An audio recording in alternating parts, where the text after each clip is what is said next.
Welcome to Sisan একাডেমিতে স্বাগত। আজকে আমরা নিমেষে অঙ্ক সিরিজের ক্লাস নাম্বার 177 শুরু করব।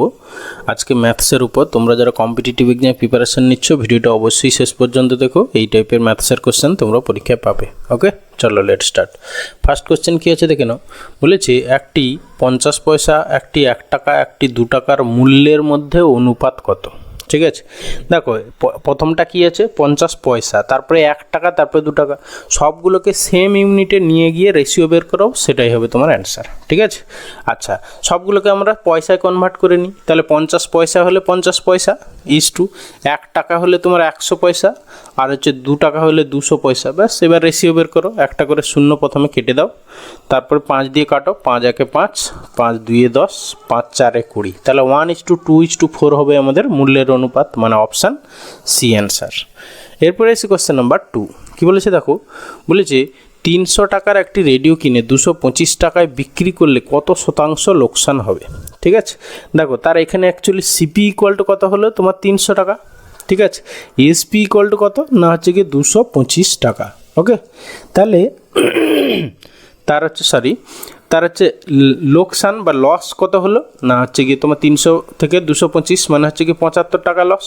ঠিক আছে, 75 টাকা লস কার উপরে? সবসময় লস বা লাভ হচ্ছে কার সাপেক্ষে হয় না কস্ট প্রাইসের সাপেক্ষে। তাহলে 75 বাই হচ্ছে কি 300 ইন্টু 100, ব্যাস এটাই হবে তোমার অ্যান্সার। এত পার্সেন্ট তার লোকসান, মানে দুটো শূন্য কেটে গেল আর 3 25 75, তাহলে হচ্ছে কি 25% লস। ওকে, 25% মানে অপশান ডি অ্যান্সার। এরপরে এসে কোশ্চেন নাম্বার 3 বলেছে ব্যাংকে কত টাকা জমা থাকলে 4% হারে বার্ষিক 800 টাকা সুদ পাওয়া যাবে? ঠিক আছে, আচ্ছা বার্ষিক বলেছে 800 টাকা সুদ পাওয়া যাবে। দেখো আমি তোমাদের সেই প্রসেস অ্যাপ্লাই করতে বলেছিলাম। তোমরা এমনি বেসিক ওয়েতে I=PRT/100 মানে এই ফর্মুলা ধরেও করতে পারো। এই PRT/100 এই ফর্মুলা ধরে করতে পারো, কিন্তু আমি একটা প্রসেস বলেছিলাম সেখানে হচ্ছে গিয়ে পি প্রিন্সিপাল হচ্ছে গিয়ে তোমার 100%।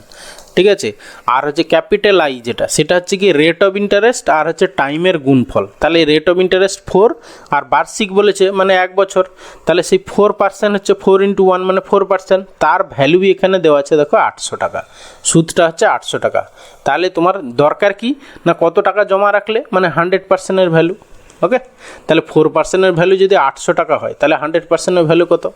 ঠিক আছে, তাহলে 4 ইন্টু এইটা কত হয়েছে, এত ইন্টু কত করলে 4-এর সঙ্গে 200 গুণ করলে হচ্ছে 800 হয়, তাহলে এর সঙ্গেও 200, এত ইন্টু 200 মানে হচ্ছে গিয়ে তোমার 20,000 টাকা।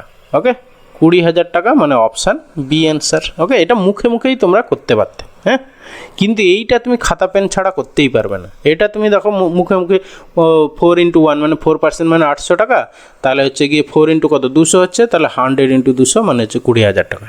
ওকে, এইভাবে মুখে মুখে করতে পারতে। এরপরে আছে কোশ্চেন নাম্বার 4 বলেছে একটি ট্রেন 240 মিটার লম্বা একটি সেতুকে 24 সেকেন্ডে অতিক্রম করে, তাহলে 650 মিটার প্ল্যাটফর্মকে কত সময়ে অতিক্রম করবে? ঠিক আছে, দেখো 240 মিটার যখন ট্রেন মানে 240 মিটার লম্বা একটা সেতু। ঠিক আছে, মানে কি তোমার 240, এবার যখনই একটা লম্বা সেতুকে অতিক্রম করছে মানে কি তার হচ্ছে গিয়ে ট্রেনটা নিজের দৈর্ঘ্য প্লাস হচ্ছে গিয়ে তোমার প্ল্যাটফর্মের দৈর্ঘ্য অতিক্রম করছে, মানে সেতুর দৈর্ঘ্য অতিক্রম করেছে। তাহলে অ্যাকচুয়ালি 24 সেকেন্ডে কতটা কভার করছে? 240 প্লাস হচ্ছে গিয়ে ট্রেনের দৈর্ঘ্য ধরো সাপোজ টি ধরে নিলাম, এই ডিস্টেন্সটা যাচ্ছে হচ্ছে গিয়ে তোমার 24 সেকেন্ডে। চেয়েছে কি না 650 মিটার লম্বা প্ল্যাটফর্মকে অতিক্রম করবে কত সেকেন্ডে, তাহলে 650 প্লাস টি একে অতিক্রম করবে কত সেকেন্ডে। ঠিক আছে, তাহলে আমরা এখান থেকে করতে কি পারবো দেখছি, দাঁড়াও। তাহলে এত ইন্টু তোমার কত হবে 650 ইন্টু টি, এত প্লাস টি বাই হচ্ছে গিয়ে তোমার 240। কোশ্চেনটা তো ভুল আছে, এইভাবে তো হবে না, কারণ এখানকে তুমি টিকে এলিমিনেট কি করে করবে? হ্যাঁ, মানে ট্রেনের দৈর্ঘ্যটা তুমি না জানলে এখানে তো এই অঙ্কটা করা যাবে না। ঠিক আছে, আচ্ছা এইটা স্টার দিয়ে রাখলাম, তোমরা যদি কেউ পারো তাহলে অবশ্যই কমেন্টে জানিও। এরপরে আসি কোশ্চেন নাম্বার 5 বলেছে 1 থেকে 50 পর্যন্ত কতগুলি মৌলিক সংখ্যা আছে? ঠিক আছে, তাহলে তোমাকে 1 থেকে 50 অবধি মৌলিক সংখ্যাগুলো কি কি বের করতে হবে প্রথমে। তাহলে প্রথমে আছে 2, তারপরে 3, তারপরে 5, তারপরে 7, তারপরে হচ্ছে গিয়ে তোমার 11, তারপরে হচ্ছে গিয়ে 13, তারপরে হচ্ছে গিয়ে 17, 19, তারপরে 23, তারপরে কত 23-এর পর 24, 25, 26, 27, 28, 29, তারপরে 31, তারপরে 33 হবে না, 34, 35, 36, 37, 38 হবে না, 39, 40, 41, তারপরে 42, 43, 44, 45, 46, 47, ব্যাস। তাহলে কতগুলো হলো? 1, 2, 3, 4, 5, 6, 7, 8, 9, 10, 11, 12, 13, 14, 15, 15টা। ঠিক আছে, তাহলে 15টা মৌলিক সংখ্যা আছে 1 থেকে 50 অবধি, মানে অপশান এ অ্যান্সার। ওকে, এরপরে আসি কোশ্চেন নাম্বার 6। বলেছে সিম্পলিফাই করতে বলেছে। একটু নাম্বারগুলো খেয়াল করো। দেখো প্রথমে 0.75-এর দুবার গুণ আছে, তারপরে দেখো 0.75 আছে, তারপরে 2 আছে, তারপরে এইটা আছে, আবার এইটার গুণফল। তাহলে কি বোঝাই যাচ্ছে a প্লাস বি হোল স্কোয়ারের ফর্মুলা দেওয়া আছে।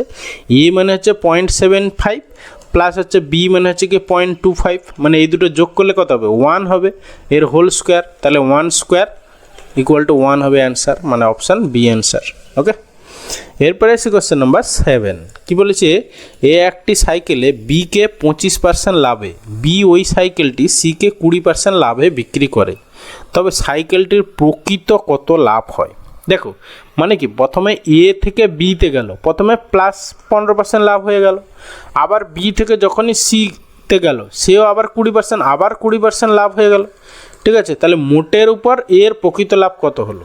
ঠিক আছে, মোটের উপর প্রকৃত লাভ মানে কি, x plus y plus x y by 100, মানে 15 প্লাস 20 প্লাস 15 ইন্টু 20 বাই হচ্ছে গিয়ে 100, আমাদের সেই ফর্মুলা।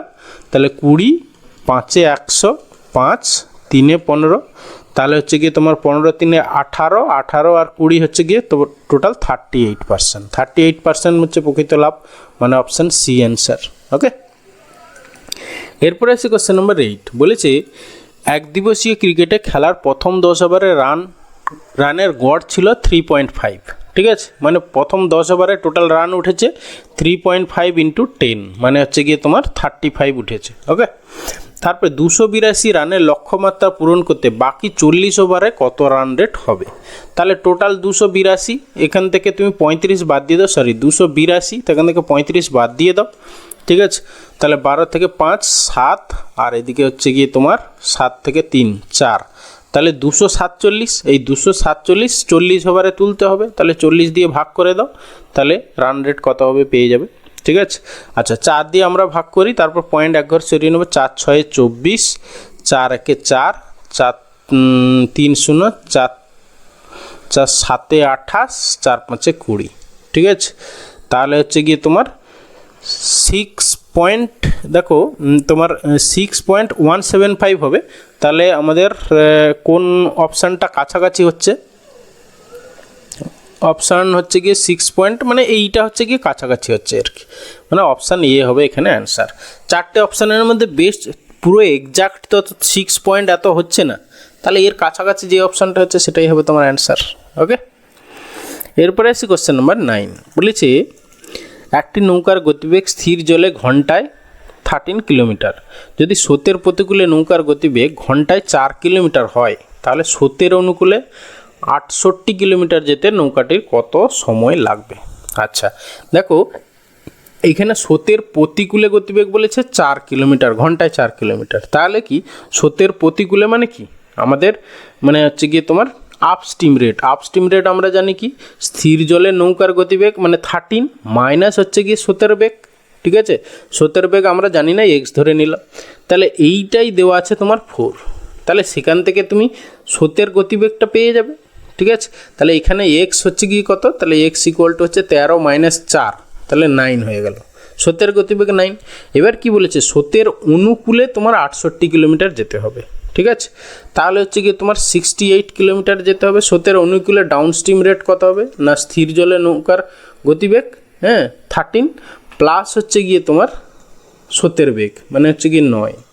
ঠিক আছে, তাহলে 9 3 12, মানে হচ্ছে গিয়ে তোমার 22। আচ্ছা 22, ব্যাস এইটা হচ্ছে গিয়ে ডিস্টেন্স, স্রোতের অনুকূলের আপেক্ষিক গতিবেগ হচ্ছে 22, ব্যাস ভাগ করে দাও।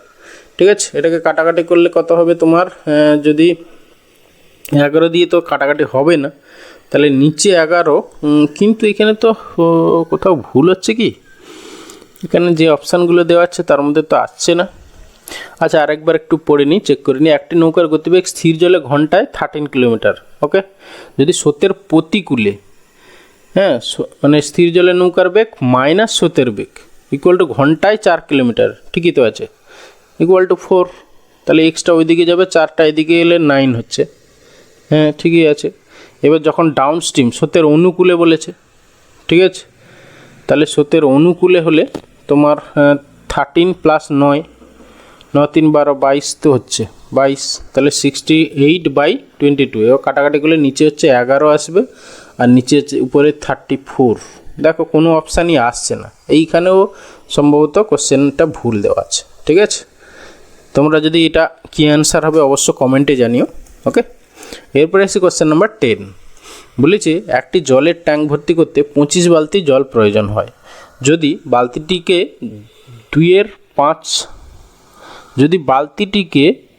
2/5 হ্রাস করা হয়, তাহলে ওই জলের ট্যাঙ্কে ভর্তি করতে কত বালতি জল প্রয়োজন হবে? আচ্ছা দেখো, তোমার 1 অংশ বালতি দিয়ে হচ্ছে 25 বালতি জল লাগে।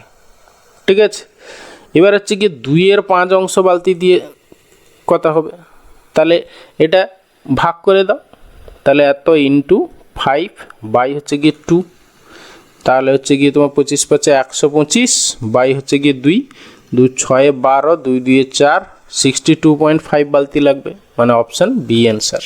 ওকে, থ্যাংক ইউ ভিডিওটা শেষ পর্যন্ত দেখার জন্য। আশা করি ভালো লাগলো, তাহলে অবশ্যই একটা লাইক করো, বন্ধুদের সঙ্গে শেয়ার করো, আর চ্যানেলে নতুন হলে অবশ্যই সাবস্ক্রাইব করো। ওকে, ভালো থাকবে, বাই।